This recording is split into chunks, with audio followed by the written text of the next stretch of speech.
Sir, खरं तर अजितदादा काही दिवसांपूर्वी प्रचारासाठी आले होते बारामतीत. ते असं म्हणाले की आम्ही हर्षवर्धन पाटलांना विधान परिषदेवर घेण्याबाबत विचार केलेला होता. मात्र मग अजितदादांचे हे विधान कितपत तथ्य आहे त्या विधानामध्ये आपल्याला काय वाटतं? असा काही निर्णय झाला होता?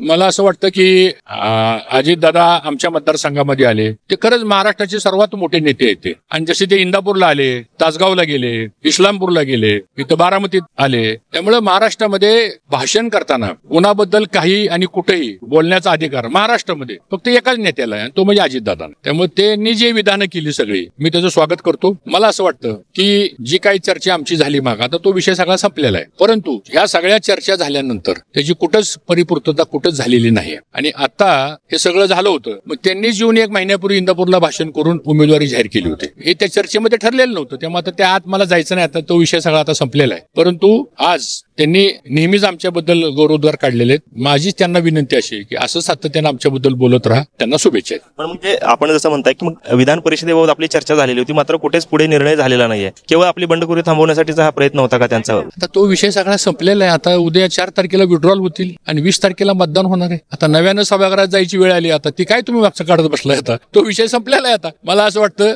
आमच्या तालुक्यातल्या जनते, स्वाभिमानी जनता आमच्या इंदापूरची, त्यांचा एकच आग्रह आहे की भाऊ तुम्ही महाराष्ट्राच्या विधानसभेमध्ये मागच्या दरवाजाने नाही, प्रमुख दरवाजाने आत गेलं पाहिजे. आणि ती तयारी माझी नाही, तालुक्यातल्या स्वाभिमानी मतदाराची आणि जनतेची आहे. कशा पद्धतीचे मुद्दे घेऊन आपण आता निवडणुकीला सामोरे जात आहे? काय प्रमुख मुद्दे असणार आहेत? कारण गेल्या 10 वर्षापासून दत्तमाव भरणे आमदार आहेत. असं आहे, आम्ही सर्वजण विरोधी पक्षामध्ये आहोत. सत्ता कुणाची आहे? सत्ता महायुतीची आहे. याच्या मागे सत्ता महाविकास आघाडीची होते. म्हणजे महाविकास आघाडीच्या सत्तेमध्ये पण हे भागीदार होतेच आणि महायुतीच्या सत्तेमध्ये पण हे भागीदार होते. त्यामुळे तुम्ही सत्तेच्या काळामध्ये ह्या तालुक्यामध्ये, मी माझ्या तालुक्यापुरतं बोलतो, जो भ्रष्टाचार झालाय, जो अन्याय झाला, ज्या तालुक्याची जी अधोगती झाली आणि जो सामान्य लोकांना जो त्रास झालेला आहे, तुमच्या माध्यमातून प्रशासनाला हाताशी धरून तुम्ही त्रास दिला. तुम्ही गावागावामध्ये भांडण लावून देण्याचं काम केलं. गावामध्ये तुम्ही सातत्यानं कोट्यानाट्या केसेस करण्याचा प्रयत्न केला. हे मी म्हणत नाही, जनता म्हणते. आणि जे काही तुम्ही 5-6 हजार 10 हजार कोटी काय आणले म्हणता, लोक आता दुर्बिणीने बघायला लागले ते पैसे कुठे येतात. आणि मग तुम्ही एवढं मोठं काम केलं असेल. मलाही आश्चर्य वाटतं की मी पण 7 निवडणुका लढवलेला माणूस आहे आणि इंदापूर तालुक्यामध्ये आतापर्यंत 18 वेळा विधानसभेच्या निवडणुका झाल्या. मग तुम्ही एवढं काम केलं असेल असं तुम्ही म्हणता, तर मग तुम्हाला साड्या वाटप करण्याची गरज काय होती? आजपर्यंत कोणी साड्या वाटल्या का? आणि ह्या 5 कोटी रुपयाच्या साड्या ह्या कोणत्या कॉन्ट्रॅक्टरनी दिल्या?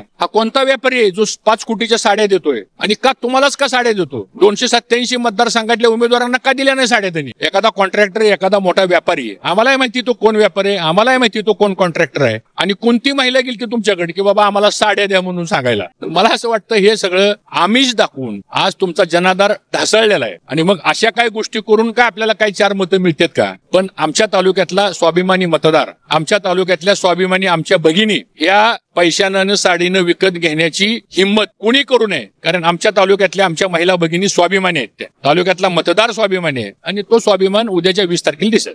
खरं तर तुमच्या समोर आता बंडखोरीचं आव्हान आहे. प्रवीण माने यांनी बंडखोरी केलेली आहे. बंड शमेल की पुढे तसंच राहील, काय वाटतंय? नाही, असं आहे, प्रवीण माने, दशरथ माने, आप्पासाहेब जगदाळे हे सगळे आजही राष्ट्रवादी काँग्रेस पक्ष, शरदचंद्रजी पवार पक्षामध्येच आहेत. थोडी नाराजी आता तिकिटामुळे होणारच, कारण ते पण इच्छुक होते, आप्पासाहेब इच्छुक होते. मला पवार साहेबांनी प्रवेश दिला, उमेदवारी मला दिली. त्यामुळे त्यांची नाराजी पक्षाबद्दल नाही, त्यांची नाराजी उमेदवारी आम्हाला मिळाली नाही म्हणून नाराजी आहे. आता ती नाराजी आदरणीय पवार साहेब हे त्यांच्या बैठका झाल्या, त्यांच्याशी बोलतायत आणि माझंही त्यांना, ते पण आमचे संबंधित आहेत, नातेवाईक आहेत, आमच्या बरोबर काम केलेलं आहे. असं काही नाही की त्यांची आमची काही व्यक्तिगत दुश्मनी आहे. व्यक्तिगत संबंध आहेत, घरोब्याचे संबंध आहेत, नात्याचे संबंध आहेत. आता प्रवीण भैया मानेची मिसेस ही माझ्या बहिणीची मुलगी आहे. आप्पासाहेब जगदाळे हे माझे मामा आहेत.